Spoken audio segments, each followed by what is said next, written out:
Well, journalists arrested for exposing Trudeau's Nazi salute the other day in Parliament. That actually just happened in the United Kingdom. Yes.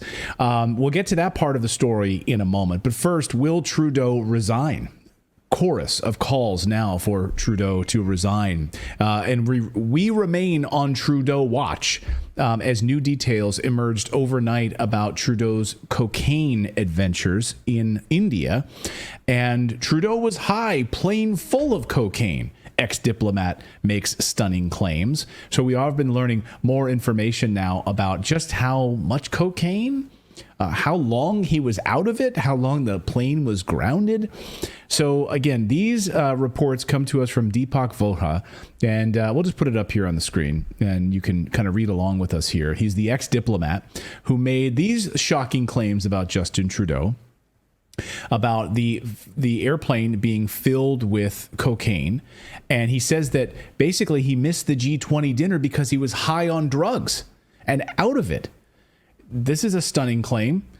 And so he couldn't come to the meetings. The former diplomat also alleged that Canadian Prime Minister's plane was full of cocaine. Now, of course, the Prime Minister's office is coming out and denying all of this. This is in the wake, of course, of the, and by the way, the sniffer dogs were the ones that found the cocaine on Trudeau's airplane. Of course, this comes in the wake of him going through this, divorce. And here's what he has to say. I'll read it verbatim. During Canadian Prime Minister Trudeau's visit to India for the G20 summit this month, his plane was full of cocaine. He also missed the president's dinner, as some people say that he was not in his senses due to the drug consumption. So seeing this, nothing can be said about what goes on in his mind. Is Deepak this says. Breaking some kind of gentleman's agreement of politicians? I'm shocked to see it. I know. I'm shocked to see it in print. Well, we certainly know the bad relations that have been unfolding between India and Canada. The gloves are off. The gloves are off, right? And this is calling. They're like, hey, you wanna do what you're doing to India? Fine. We're pulling the gloves off, and we're going to tell you what Justin Trudeau has been doing in India with his airplane on our tarmac, and the drug-sniffing dogs, what they found there. So will he be forced to resign? Quite a chorus of calls over the past 24 hours for the Prime Minister of Canada to resign. I mean, there's got to be a record of his attending or not attending diplomatic events. It would be pretty easy to say. Other eyewitnesses who can confirm he was out of it. He was, So what are we going to, no, I had some diarrhea. Couldn't come out of the room. I just stayed in the airplane the whole time. Right. I was really into the season finale of whatever. He's like, I was Netflix binging. Stayed back in the plane with Motley Crue. Yeah, hung out like cousin, like Uncle Eddie or Cousin Eddie. Crapper's full. Just staying out here the whole time.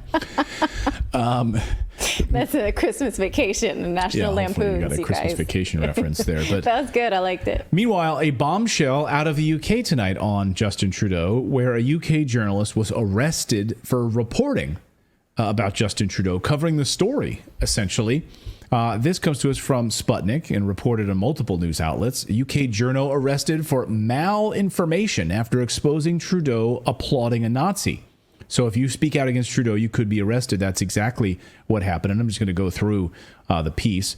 UK journalist arrested for malinformation after exposing truth about Trudeau. A British journalist was arrested after he exposed the truth about Canadian Parliament's lauding of a Ukrainian Nazi SS Waffen member.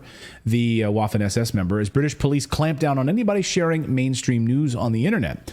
The British government has ordered law enforcement officials to begin arresting and prosecuting citizens who share non-mainstream opinions online that fact checkers disagree with, following the passing of the online safety bill last week. UK authorities now have the power to punish citizens who share anything deemed hateful or labeled as misinformation on social media. So Warren Thornton was hosting an edition of this podcast called The Real Truth on the evening of Sunday, September 24th, when police officers knocked at his door. The blogger has been critical on social media of NATO's support to Ukraine and the history of the 98-year-old Ontario resident Yaroslav Hunka, who was given a standing ovation in House of Parliament this week, House of Commons. Then guest Fiona Ryan recounted how Warren Thornton suddenly vanished 20 minutes before the show ended, and she was talking with the fellow guest Johnny, host of the Cafe Revolution YouTube channel based in Donetsk.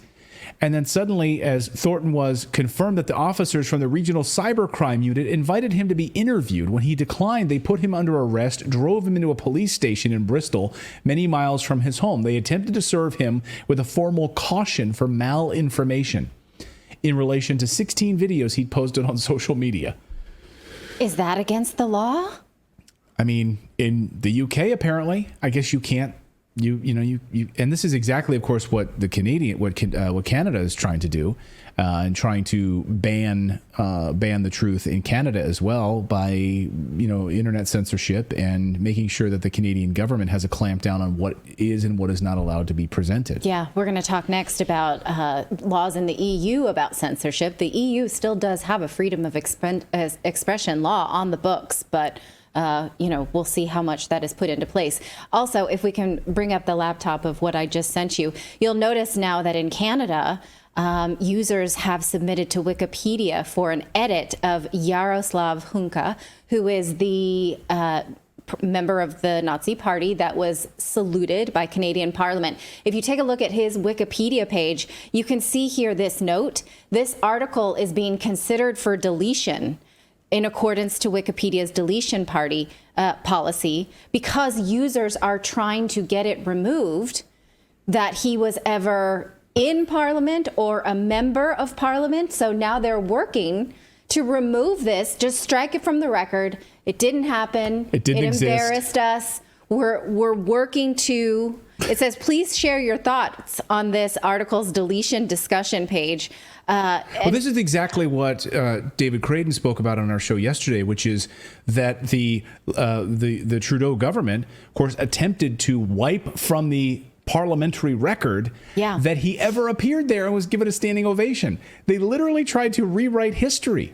They tried to write out that he did not appear there he was not on camera. He was not a part of this standing ovation, and from the official record. So if 100 years from now you were going through the historical record of Parliament, there would be a blank spot. It would be removed and deleted.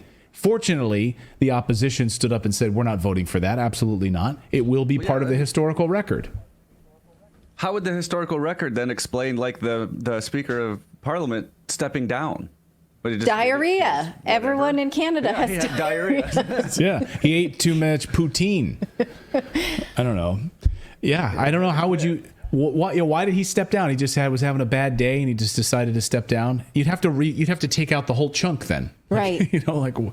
And some of the arguments that are presented here in Wikipedia for deletion is like, this man is only famous for one event, not notable, or he's not famous enough, he's not notable. I mean, actually, he is pretty famous, because it turns out in 2007, the Canadian Parliament also honored the guy. Right. Back in 2007. Yes. So this isn't like some new revelation. The Canadian Parliament had a record of the guy, had honored him previously, and did it again in front with Zelensky in town. Yeah. So hey, Zelensky's here. Do we have any Nazis we can call? Like, he likes these guys. Can we get these guys to show up in Parliament? These are his guys. These are his people. Apparently. So, if you have any thoughts about this, you can bring in on the Wikipedia discussion page this. It just goes to show you how say, corrupt. like, we cannot delete things that we don't like. How corrupt Wikipedia is. I love that, like, the liberal establishment canceling itself. Right, for things it doesn't like. We didn't do that. Let's cancel that. That didn't happen. Selective memory, right? That didn't happen. That didn't happen at all. We've got more news to get to here on your Thursday. We're going to talk about this information control and who is responsible for the information on the internet. We're also going to look at the billionaire privilege. Why is it that they can go after Russian oligarchs? Because Russia's illegal invasion of Ukraine. But when the United States invades all of these countries, why is Jeff Bezos allowed to have his yacht parked in wherever he wants to be parked? America is involved in multiple illegal invasions right now. So why are they safe? Why are American oligarchs safe when the United States invades other countries? We will get there. Thank you so much for watching this segment here at